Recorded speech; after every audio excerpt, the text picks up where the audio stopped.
pour repartir de l'écran, voilà, on y est. Au passage, la première échographie avec bras articulés en mode unidimensionnel, ça commence en 1963, qui, là, pour le coup, ne me rajeunit pas. Alors, plus sérieusement, cet humain à l'état embryonnaire, qu'est-ce qu'il fabrique là-dedans? On ne l'a pas mis en... Il n'est pas en stage, là. Il n'est pas en stage d'observation. Il n'est pas en congé préparental.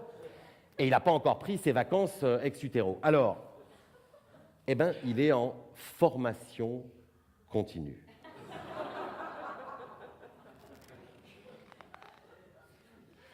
Non, mais ça n'a aucun... Il est en formation continue, c'est-à-dire il est en sommeil. Les 9 dixièmes de son temps, il est en sommeil. Et d'un sommeil, on y reviendra, très particulier. Cette phase paradoxale où l'on rêve. Alors ça y est, bébé vient de naître. Et pendant ces 3 premières années, il va continuer sa formation en alternance entre sieste et tétée, 8 heures à biberonner, 8 heures à dodo profond et 8 heures en phase onirique, dite de sommeil paradoxal. Alors, pourquoi on appelle ça paradoxal? Ce sommeil-là, pourquoi? Et comment on s'en aperçoit? D'abord parce que, contrairement à la phase d'endormissement, sommeil léger, et aux 3 stades de sommeil profond, soudain, le dormeur ne bouge plus. Atonie complète, paralysie du corps. Paralysie du corps sauf les yeux. Eux, les yeux, ils bougent dans tous les sens.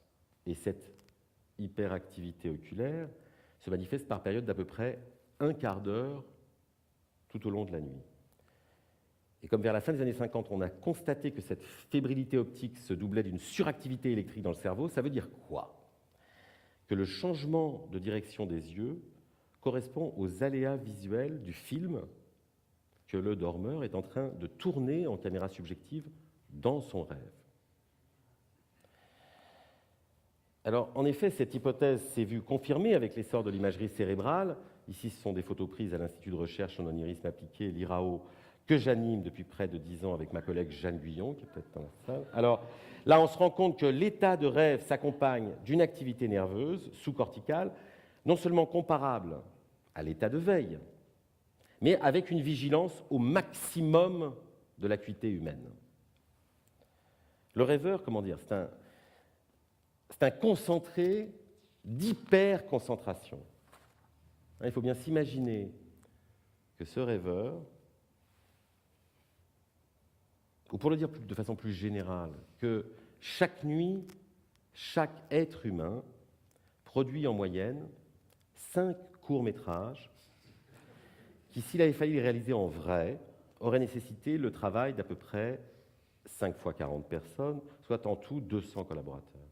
Donc, ce rêveur intermittent, non seulement il travaille, mais rappelez-vous le paradoxe, il tire à la corde, Proudhon, etc., on y revient. Lui, il bosse pour l'équivalent de 200 artistes et techniciens tout seul à la fois.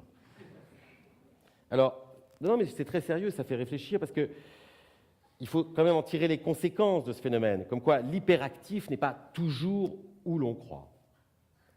Alors, n'empêche, le rêveur intermittent, si je peux revenir sur cette image, il cumule un nombre de postes quand même assez inimaginable. Chef-op, scénariste, monteur, électro, machinot, figurant, ensemblière, script. Preneur de son, monteuse Final Cut, acteur, actrice, menuisier constructeur, cantinière, peintre sur découverte, mixeur, maquilleuse, dialoguiste, doublure lumière, premier assistant, deuxième assistant, j'allais oublier évidemment réalisateur, costumière, infographiste, pour les effets spéciaux. Allez, et bien sûr, projectionniste et spectateur. Ce qui fait quand même pas mal de monde, vous me le concéderez, dans une seule tête.